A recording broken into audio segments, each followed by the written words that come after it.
So I'm going to try this again because I'm noticing something else with the whole divide and conquer and we versus them that people just can't seem to understand when it comes to the United States of America experiment, the only country in the world where you can actually retain your freedom. And once that is gone, like Yuri Bezmenov said, there is nowhere else to flee to. There is nowhere else to go. Even though the system is broken, we must understand one thing that everybody seems to forget. The linear time, the time periods of history, the religious wars that took place for millennia before the creation of the United States of America. The only country in the world where it didn't matter what religion you practiced, including Satanism. Now, why would that be? Why would it be that you're allowed to practice the opposite of what's in one's Bible? Why would they think of that? Why would they put that? Why would they write down in the Constitution, we the people? Why would the first be freedom of speech? And why would the second be, but you better have a gun? Why is this so important for the current times of we versus them? Why is history so important to understand and not be in your emotional victim mentality and falling into the trap of good cop, bad cop, authority, and the one world English language that has created where we are today? The tribalism that is happening.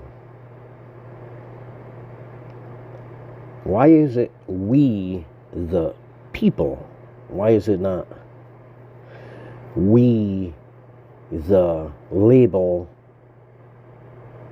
blank label race, blank race, when in all reality it's human race? But what is the definition of race? And when you look at all the isms, what do they all have in common? Why is all this so important to wrap your brain around? Why is leaflets and history and psyops and wards of the state, nation, nationalists,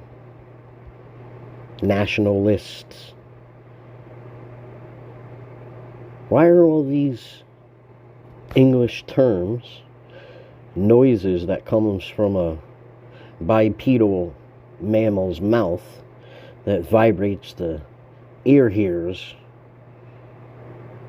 to tell their brain what those noises mean from birth to present day, without them ever looking at it? Why are all these things ever so important? Why is all history always show that the modern, the so-called advanced of the human population always seems to lose to those who don't have the advancements but have the abilities, the knowledge, the capabilities of applying wisdom and understanding to practical, real world activity, just like those knights in shining armor on their horses going after the people with the bows and arrows. The modern technology against the old technology. And who won in that war? Well, the people with the bows and arrows, because they were smarter. They didn't lose. They didn't lose their feral, natural-born instincts. They didn't become domesticated and captured. Why are all these things important when it comes to the modern eras in history, especially in empires? Why does it seem like every empire that goes into the new age, the modern era, that thinks they're so smart and so advanced, seems to perish from this planet? Why is that phrase in what Cuss said to Tyson that became a line in Rocky, where Mickey said, "Nature is smarter than people think"? Why is that so important? In the 1920s and 30s, Germany's medical community was considered the best in the world. You weren't a real doctor in the U.S. unless you went to Germany to study, and then you came back and said, I studied in Germany. I think with that came some arrogance and some feeling that we are so superior to everybody else. I studied medicine in Germany. I know some of the best teaching of anatomy, physiology, and medicine came from Germany. Germany was very advanced, not only in the medical field, but Germany was the best civilization among the European countries. It was the height of technology, the height of science. How was it possible that these people became murderers?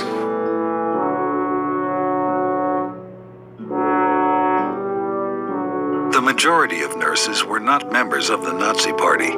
However, to have a job in Germany, a nurse had to belong to one of several nursing organizations.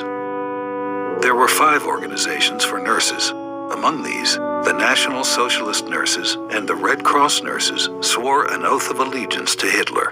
Additionally, the Protestant Nurses Organization said that it greets National Socialism with an open heart. Surprisingly, more physicians, percentage-wise, joined the Nazi Party than the population in general. And I think physicians were very taken with the fact that we can use our science to improve the human race.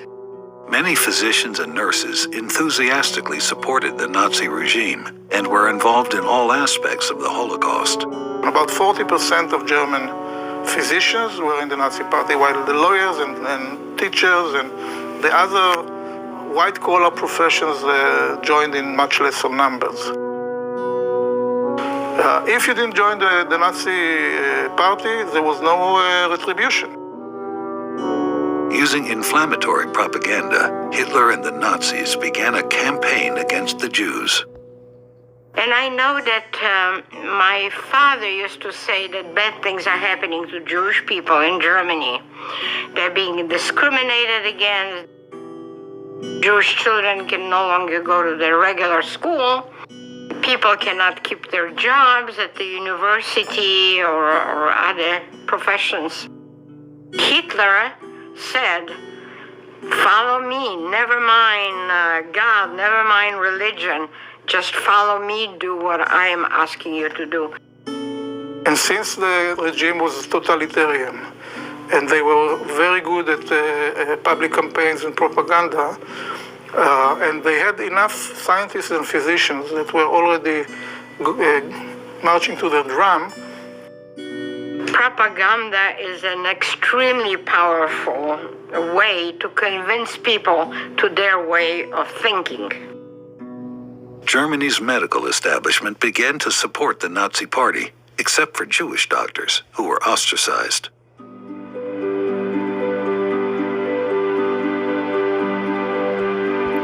So, today, who was ostracized? Today, is it the Jewish people? Now, by the way, are the Jewish people a race or a religion or an organization of human beings who practice certain things? Which is it? Do we all bleed the same blood? Are we all, no matter what race, being targeted by a small group of individuals who know the occult, the hidden, the secrets, who have intelligence, not education, intelligence. Right now, you could go to Facebook and just type in this and look at what you find.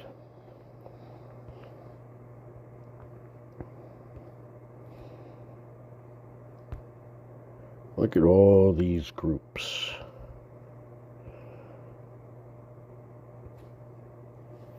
Propaganda, the most powerful tool to the captured, domesticated, hackable humans who are no different from the elephant at the zoo, the little piece of rope that will take a magnificent beast of an animal and make him acquiesce to anything. Why humans think they are smarter than nature is beyond me. When the reality of the situation is they are no different from fleas in a jar. Training fleas requires a glass jar with a lid. The fleas are placed inside the jar and the lid is then sealed. They are left undisturbed for 3 days. Then, when the jar is opened, the fleas will not jump out. In fact, the fleas will never jump higher than the level set by the lid. Their behavior is now set for the rest of their lives. And when these fleas reproduce, their offspring will automatically follow their example.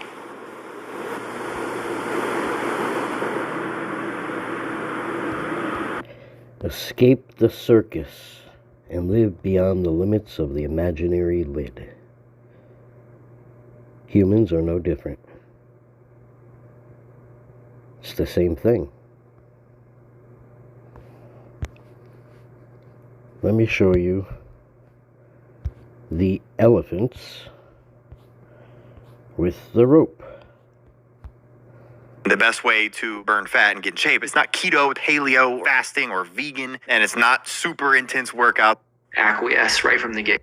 I use the example of training elephants, and I don't know if you've seen, but how they train elephants is, they take the young elephant, right, and you tie the rope around the leg and you tie them to the stake, and so they can't physically pull away at that point, and they want to because their nature is freedom. They want to break away. They're like, this is not okay. I should not be tied to this one location, and they'll fight and they'll fight and they'll fight, and eventually they'll give up because they realize they can't do it, right? But the real travesty is, later on in life, you can take that full-grown, magnificent beast and you put that tiny little rope back around its leg and you tie it to the post.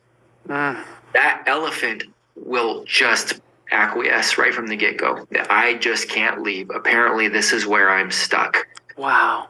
And that is what we have done to our adults now, too. They have these metaphorical ropes tied around, their legs, and they don't believe they can achieve anything more. And the travesty is they then have their own kids and they go, come here. Let me tie this rope around your leg for you. We've been convinced to do it to our own kids till we send them right back into the same things that we've always done, right? We send them right back into this schooling system that left us feeling inadequate. So there you go. Spot here. But can we agree to worry about what the future is going to look like? And yes, many. But we would have done vastly better. So the fact that at best provinces ignored the global response and did their own thing and saved their own populations, right? Uttar Pradesh used ivermectin, right? Do we know what the consequence of that was? Not exactly.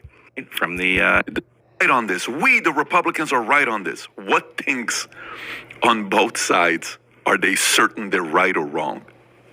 Do you know what I'm asking? Not exactly. Okay, so for example, I'll give you an idea.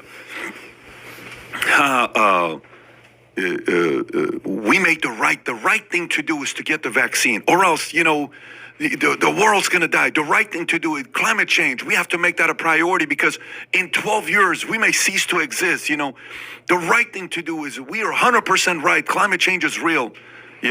What things would you say the left is 100% certain they're right and the other side is wrong, and then vice versa? Well, I mean, I think this is just a different puzzle than the one you're asking about. We have teams, right? We have a blue team and a red team. Yes. These things amount to jerseys. And the fact is you have good soldiers on both sides, right, who wear the jersey and believe all of the stuff that the other people who wear that same jersey and go to the same parties believe. And so it's just like a really insane slate of things that have been incoherently put together, right? And it's really the hallmark of low-quality thinking that people sign up for the full slate, right? It would be normal if the people that you were aligned with politically had a set of beliefs and you thought, well, I'm with them on this, and this. I'm halfway there on this one, and I disagree with them on these two, right? That would be normal. But the idea that, the New York Times, it speaks for me. Wow, you got to be some amazing level of confused if you think... I got a story for you I'm going to show here in a minute. Not right now, but keep going. Well, meaning, Sweden took a test, took a risk. Hey, worked out for them. DeSantis took a risk. Could have worked out against them. Sure. Worked against them. But it worked in his benefit. Cuomo took a risk, got him fired, maybe for other reasons, but he got fired. Newsom took a risk. Not a good look for California. Illinois took a risk. Texas took a risk. South Dakota took a risk. A lot of people took a risk. Every leader took a risk. The risk to me that was annoying was when people were 100% right, that they are 100% right, rather than saying, look, this is the strategy we're using to beat the enemy. None of us know 100% whether we're going to be right or wrong. Nobody knows 100%. But this is the choices that we have. Our encouragement is, if you're afraid, you have an option, go take the vaccine. But, we feel confident about the amount of research that we've gotten so far. Obviously, if we had 5 or 10 years, we would be more certain because we've done more testing. But if you're still comfortable taking it, in the military, they came up to us. Remember back in the days, anthrax shot? Ooh. So they came in the Army. This is how it was for the Army, by the way, just so you know. Now it's starting to make sense because I'm going back and realizing when my, kind of like, they came in, they said, you guys are taking an anthrax shot. I'm like, what are you talking about? Well, you're government property. And so the sergeants are talking to us, and Sergeant Braxton, are these guys telling the truth? You signed that contract, man. In that situation, you did sign a contract. You are government property. You are theirs for 8 years, right? So guess what shot we had to take? We had to take the shot. Now we would say, so how much do we know about what's going on? Not, typically first line of defense, first testing goes through military, and you're a part of it, right? Damn. Do you know how many people took it? Were like, dude, am I going to grow, fourth arm? Am I going to be a two-headed Assyrian? What's going to happen here, right? But people were scared, and a lot of debate was going on. But they told you, this could cause a lot of side effects. You have to sign this waiver that the military can never be held liable for X, Y, Z. And we had already signed it anyway, so we didn't have a choice. But at least it's to say, this comes with side effects. You take the medication, what does the medication say? They made Philip Morris put what on the cigarettes? This could cause cancer, bro. If you want to smoke it, smoke. So what did he just say that he doesn't even register in his own brain?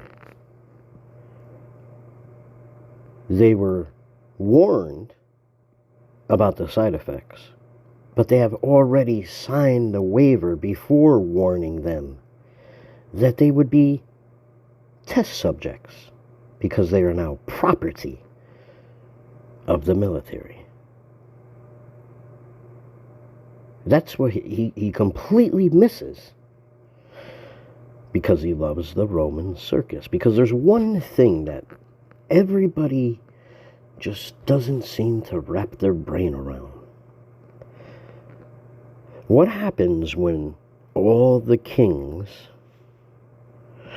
who have all the yachts and all their kingdoms and their little armies, what happens when the regular Joe is capable of having the yacht and the kingdom and the army?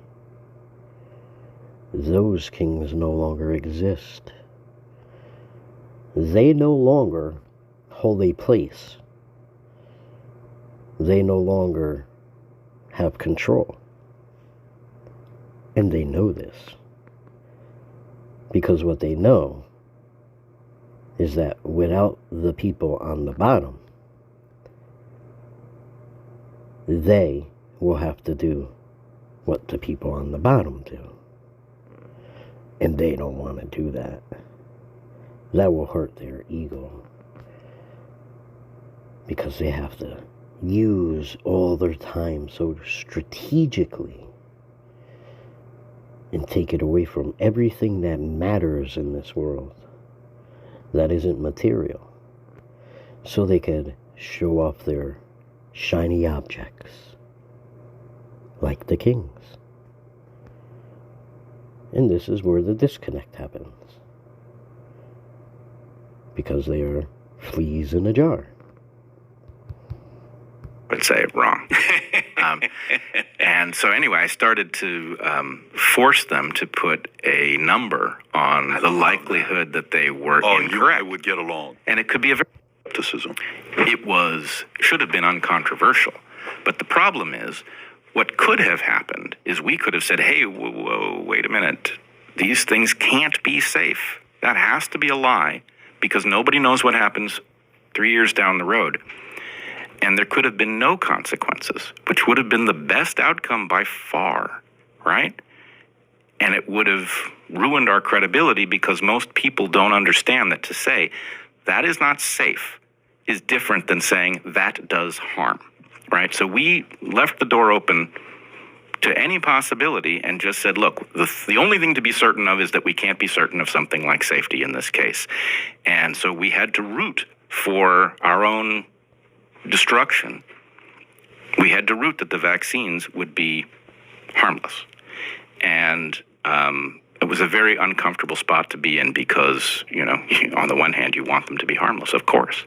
And on the other hand, I don't know what we do for a living after that. Right? So that's the predicament of adult level nuance, right? It's not a safe business. And how confident are you that now that McCarthy and, some of the guys pushed, they went 15 rounds until he finally was announced, Speaker of the House, because there was a lot of deals being made where they're going to go investigate Fauci and, all of the vaccine stuff. How confident are you that Rand Paul and his camp, they're going to get to the bottom of this, and we're going to find out exactly how this thing got out, how much, like just the same thing that we learned about Twitter files? Are we going to learn new things about it, controversy about it? Are we eventually going to get to the truth? I doubt it. Really? I think we will get to more truth than we've got. But the system has a way of protecting itself. And what it's going to do is reveal no more than it has to. And so this margin of error is usually 3%, give or take.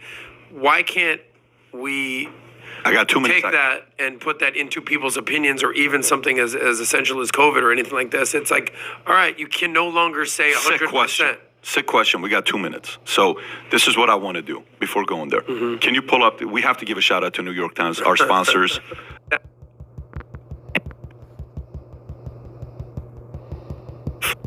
And I disagree with them on these two, right? That would be normal, these things. Processes that follow from that are the reason that we will ultimately destroy ourselves. More approximately, of course, we do have to talk about things like nuclear weapons. Boy, do I think we just got a wake-up call on the biology front with COVID. I mean, yeah, this was a lot better than it might have been, but this is the first round, and we did not do very well with this test. Let's put it that way. Okay, so we're going to get to that here in a minute. Let's stay on this topic of the most dangerous invention. You said it could be the mirror or paper, but probably nuclear is where we're going to go, or other things, right? Yeah, when I say paper, I'm really hinting at written language. Of course, which is, of course, also, incredibly marvelous. I'm not arguing it's not fantastic. So if guns, when guns were first invented, they called them the great equalizer. Who were they good for? Who were they bad for? Well, this is one of these places where I look past all of the... guns, when guns were... Remember what he said. Written language. Why?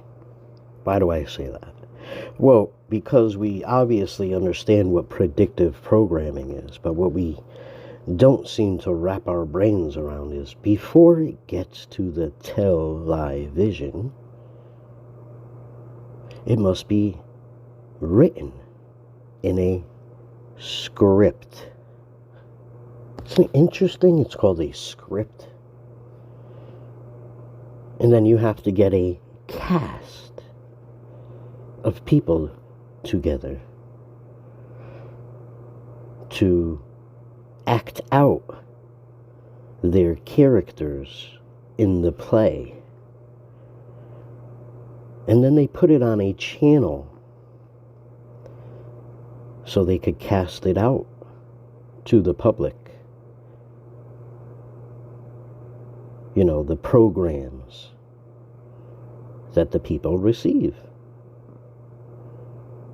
So that language, yes, it's so important. That's why etymology is important. That's why physics are important. That's why reality in the real world, the natural world, not the artificial world, not the sanctuaries the elephants are living in after they're rescued from their abusers and remain dependent upon man. The real world. And how many abilities do you honestly believe man has today? The numbers of people that have the abilities to survive in any apocalyptic, any war, any natural disaster, any famine, any invasion, how many people do you honestly believe or think can have the abilities of survival? First invented, they called them the great equalizer. Who were they good for? Who were they bad for? Well, this is one of these places where I have changed my perspective. I long believed the Second Amendment was the greatest error in our Constitution. I no longer believe that, and that doesn't mean that I look past all of the terrible, unnecessary carnage that arises because guns are easily available. But I'm watching tyranny erupt in places that I never would have expected it.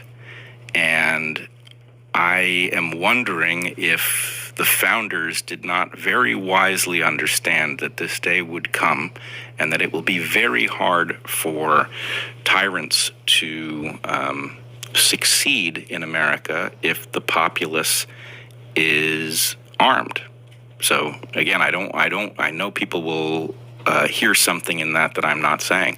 The cost of having these weapons commonly available is huge and frankly completely unacceptable to me. Really? So the cost. So you went from pro Second Amendment to now saying it would be better if we didn't have guns. No. The other way. Okay, got it. So now the benefit of having it is good versus not having it. Even though I appreciate the tremendous unnecessary cost of these weapons being common, right?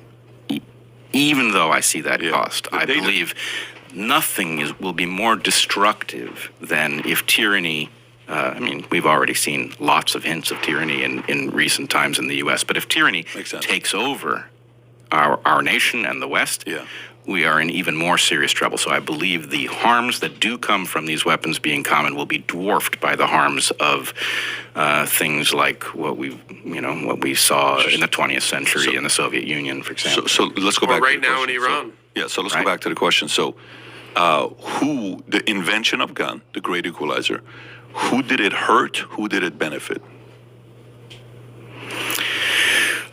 I think I don't want to pretend to be an expert on that question. It would take me a lot of thought to get to an answer I believe. This is what happens when you ask a former professor of evolutionary biology. Very rarely do I have an answer more than a evolutionary biology scientist. Okay, but who did it hurt and who did it benefit?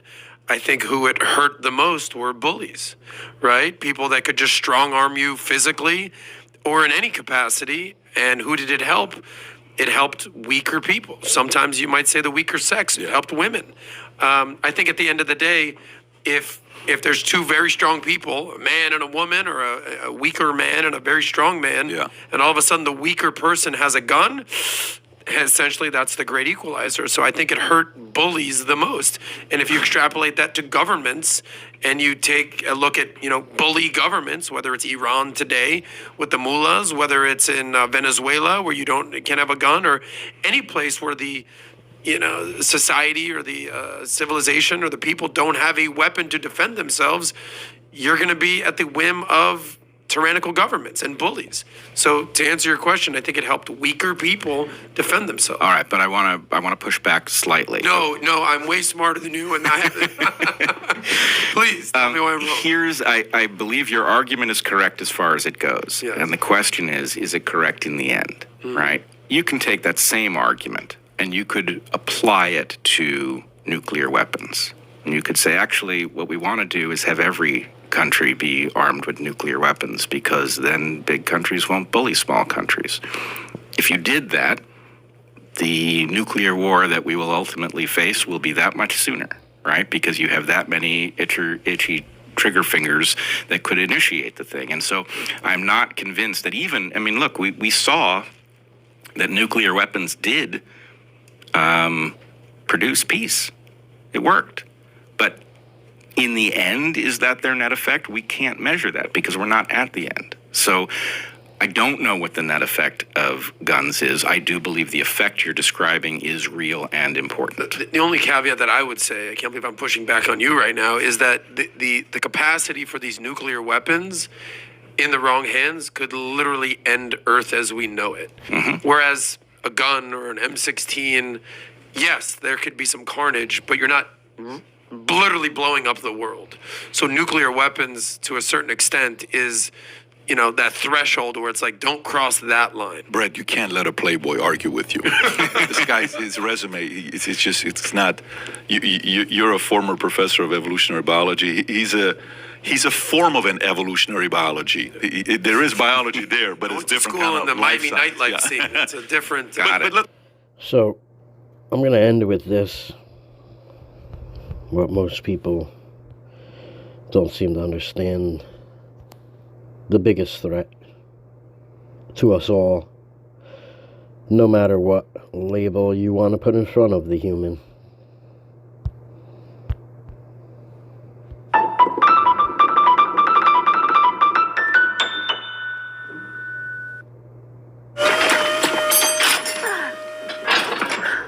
I'm busy. I'll be quick. Mother Nature gave us something that's richer than our imagination. We saw a very peculiar pattern. Never seen anything like this before. I remember him saying, remember this word, CRISPR. We've never had the ability to change the fundamental chemical nature of who we are, and now we do. And what do we do with that? David's doctor told me, just hold on. There's something coming. You can actually use CRISPR to change DNA. You can actually do it. We could engineer a single gene that could potentially make us all more muscular. But should we make that universally available? Что человек может создавать человека. That is Putin in 2017 saying man can create a man Человек, который who can fight without fear or pain. может воевать без страха и без боли. И вот This might be worse than the nuclear bomb. то, о чем я сейчас сказал, может быть страшнее ядерной бомбы. Should we really be manipulating the heredity of future generations, given our lack of knowledge about so many things? I don't know where you draw the line between not having albinism and deciding your kid needs to be an extra foot taller so they can be a good oarsman and go to Yale. Where is that line? Who's going to draw that?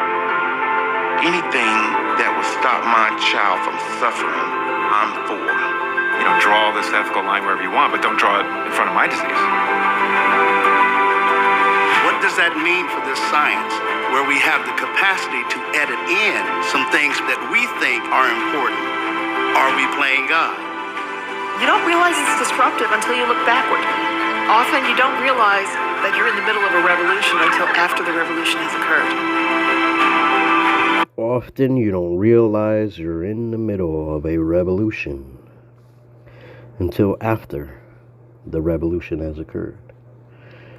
Because humans seem to think they're smarter than nature. But what they don't understand is nature's smarter than people think.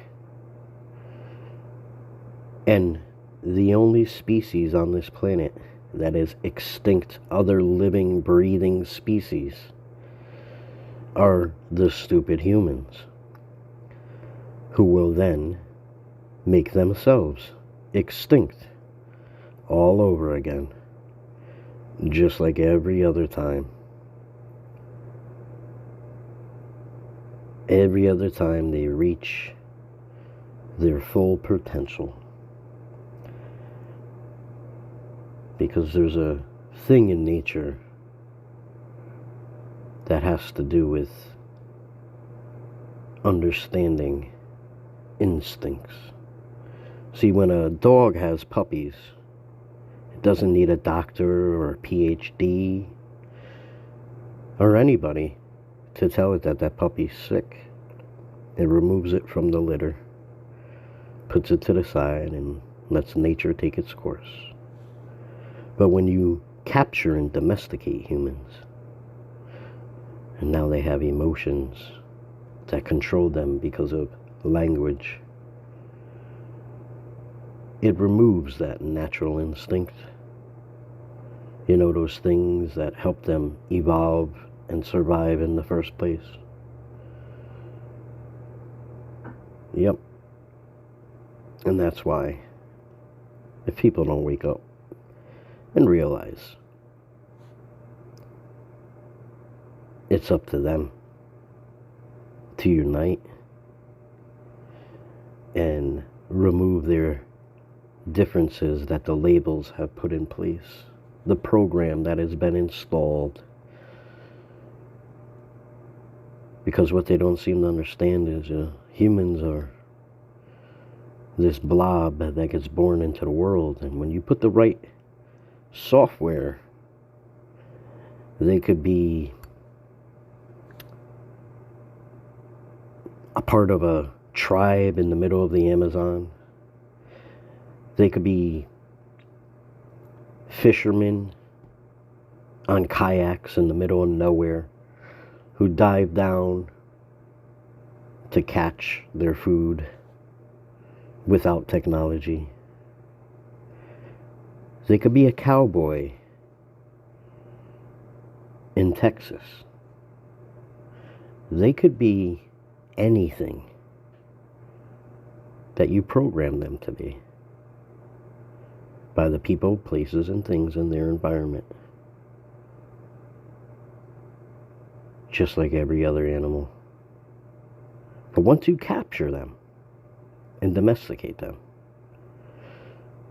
and remove that natural born instinct, well then, the very few will have control over the many. The art of war, divide and conquer.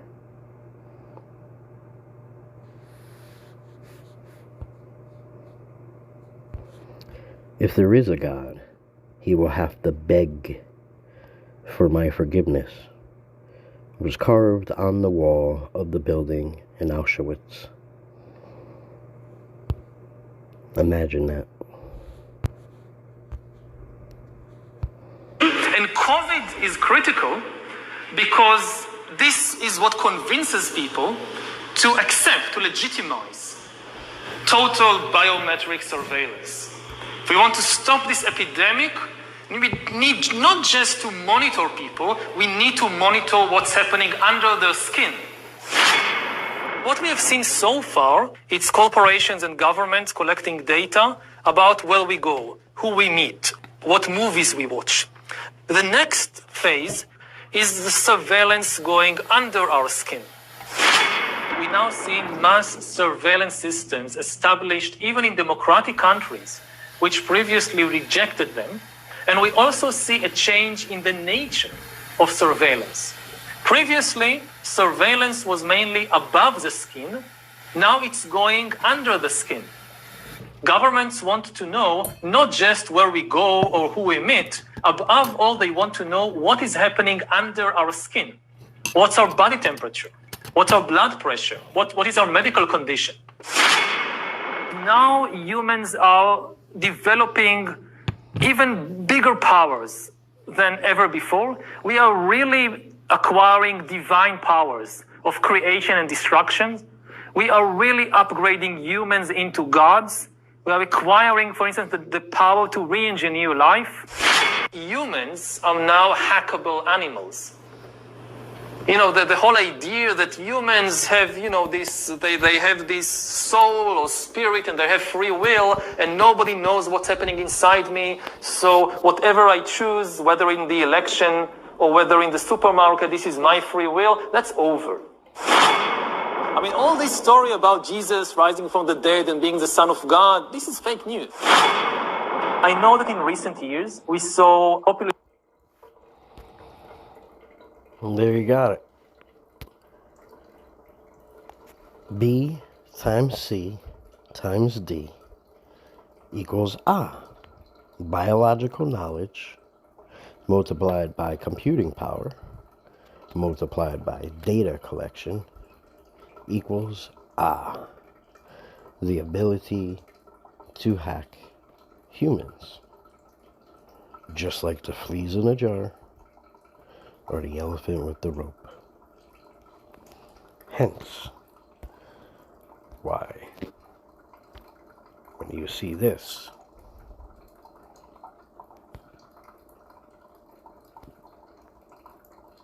you'll understand. The greatest form of control is where you think you're free when you're being fundamentally manipulated and dictated to.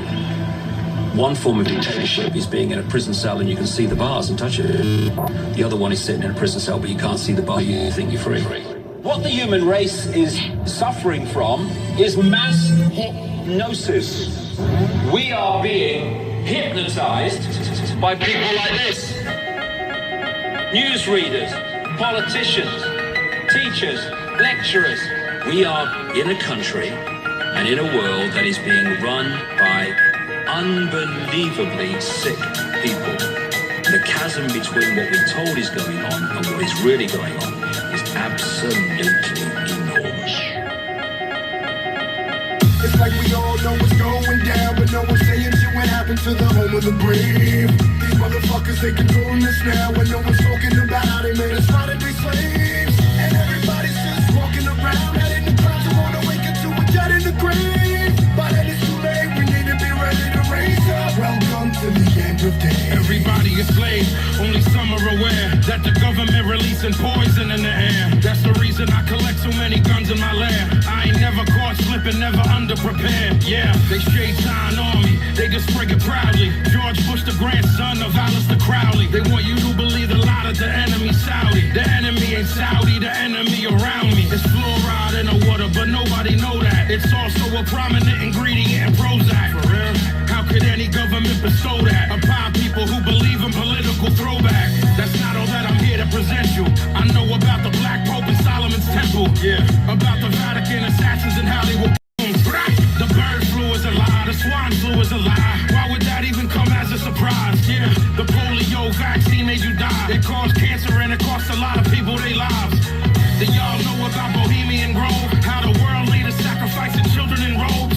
Lucifer is God in the public school system. I suggest you open up your ears and you listen. It's like we all know what's going down, but no one's saying shit what happened to the home of the brave. These motherfuckers, they controlling us now, and no one's talking about how they made us modern day slaves. And everybody's just walking around, head in the clouds, and wanna wake up to a dead in the grave. But then it's too late, we need to be ready to raise up. Welcome to the end of days.